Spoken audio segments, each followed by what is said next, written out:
माँ भारती के सच्चे सुपूत, हम सबके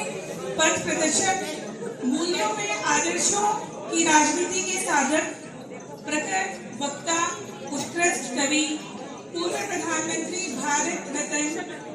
आदरणीय श्रद्धेय अटल बिहारी वाजपेयी जी की जयंती पर आप सबको और हम सबकी तरफ से उनको एक बार फिर से विनम्र श्रद्धांजलि। आपका ऋषि तुल्य जीवन हम सभी राष्ट्रीय आराधकों के लिए सदा प्रेरणादायी रहेगा। वैसे तो इतने सारे शब्द मोती के रूप में हमने सुने हैं कि बार बार जब भी हम उन्हें सुनते हैं तो हमें लगता है कि शायद कुछ और छूट ना गया हो, काश हमें एक शब्द और मिल जाए जो उस कमी को पूरा कर दे, जो उनकी इतनी ज्यादा प्रसिद्धि थी कि जितने भी शब्द हम ढूंढते हैं वो भी हमें कम लगते हैं। आज के कार्यक्रम में उपस्थित हमारे भारतीय जनता पार्टी के वरिष्ठ नेता, हम सबके मार्गदर्शक, बहुत ही सम्मानित माननीय नवाब सिंह नागर जी, मेरी महिला आयोग की माननीय अध्यक्षा विमला बाथम जी, बहन विमला बाथम जी, मेरी बहुत ही अच्छी मित्र जिनसे मेरी मुलाकात कम होती है लेकिन मेरे हृदय के काफी करीब हैं, नीता जी, और यहाँ पर उपस्थित प्रदेश के जितने भी पदाधिकारी हैं, क्षेत्र के पदाधिकारी हैं और साथ जिन्होंने मुझे, जिनके विशेष निमंत्रण पे मैं यहाँ आई हूँ, मनोज गुप्ता जी, और जो सांस्कृतिक प्रकोष्ठ की तरफ से आज इस संध्या का आयोजन हुआ है, वंदना शर्मा जी एवं उनके दोनों सह संयोजक, यहाँ पर उपस्थित सभी कार्यकर्ता, मीडिया बंधु, सभी को एक बार पुनः साधुवाद, अभिनंदन। हम सब एक दूसरे का अभिनंदन करके केवल जिनकी संध्या में हम उपस्थित हैं उनको केवल धन्यवाद कर सकते हैं। मैं केवल दो शब्द जो मैंने लाइन चुनी थी, मुझे बहुत ही अच्छा लगा, वही नवाब सिंह नागर जी ने भी बोला,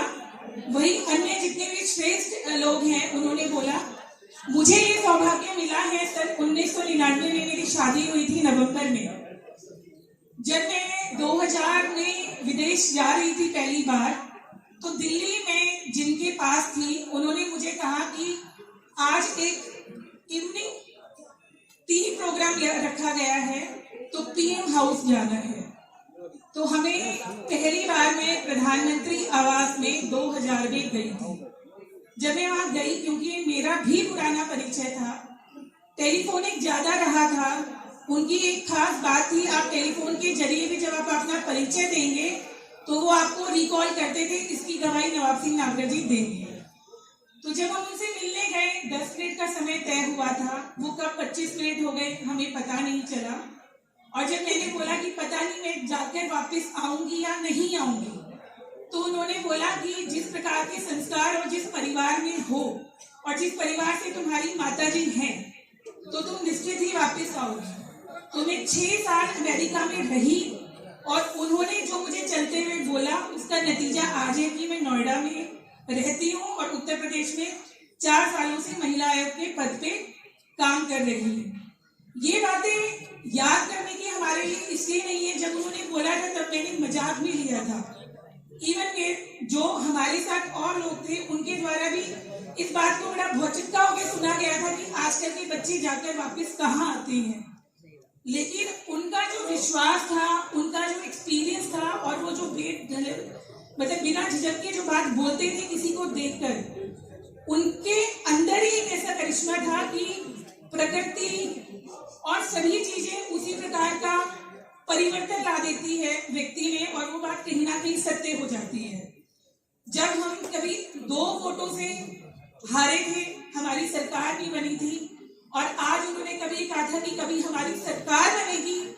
और आप सब देखते रह जाएंगे, उसका भी आज जीता जागता उदाहरण है। तो ऐसा व्यक्तित्व अगर मात्र उनको देख लो तो भी वो आशीर्वाद के रूप में जीवन भर हमारे साथ चलता है। तो एक बार और मैं इस मंच के माध्यम से उनको अपनी तरफ से आज के दिन तहे दिल से याद करती हूँ कि वो एक हमारे लिए प्रेरणा स्रोत रहे और उसी की वजह से आज मैं अपने देश में काम करने का मुझे मौका मिला। वो जो दो लाइनें हैं उनको मैं बोलती हूँ। दरअसल मुझे दूसरे की रटी रटाई लाइनें याद नहीं रहती, इसलिए मैं पढ़कर ही सुनाऊंगी।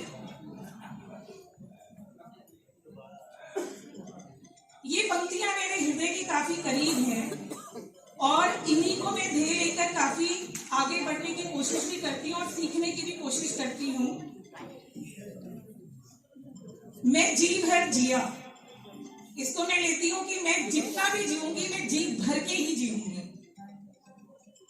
मैं मन से मरूं और जब मैं मरूंगी तो मुझे किसी चीज का, मैं ऐसे लेती हूँ कि कोई ग्लानि ना हो कि मुझसे कुछ छूट गया है। लौट कर आऊंगा, मुझे लगता है जब भी मुझे कोई लोग रोकने की कोशिश करेंगे तो मैं फिर से लौट कर आऊंगी। कूच से क्यों डरूं, डरना तो खैर मेरे खून में ही नहीं है, लेकिन इन पंक्तियों के बाद तो मुझे कई गुना शक्ति मिलती है कि अगर मैंने कोई गलत काम नहीं